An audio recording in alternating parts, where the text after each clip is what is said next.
encore une fois, le control average, c'est notre groupe contrôle. Notre groupe qui a reçu ni vidéo sur le REER et le CELI, ni vidéo sur la récupération fiscale.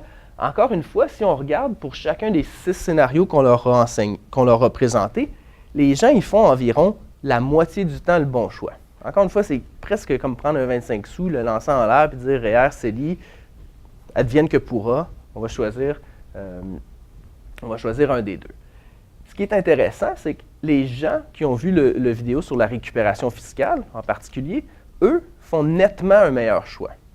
Donc, ce qu'on peut voir ici, c'est qu'il y a environ 13% de plus de gens qui font le bon choix, selon la règle des taux marginaux, dans le groupe de gens qui ont vu le vidéo avec la récupération fiscale. Donc, on peut penser que c'est des gens qui se sont rendus compte, peut-être que j'aurai de la récupération fiscale au moment du retrait, donc peut-être que ça serait optimal d'aller vers le CELI.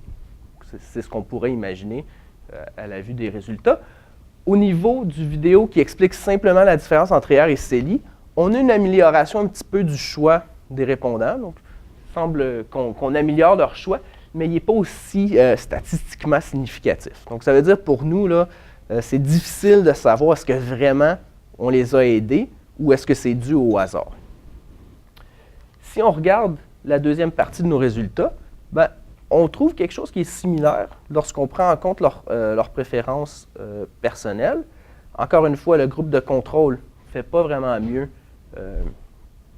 qu'utiliser un 25 sous. Puis, nos deux groupes ici d'intervention font tout de même mieux. Puis, on se rend compte encore une fois que c'est surtout les gens qui ont vu la vidéo sur la récupération fiscale qui font de meilleurs choix que ceux qui ont vu simplement la vidéo sur le REER et le CELI.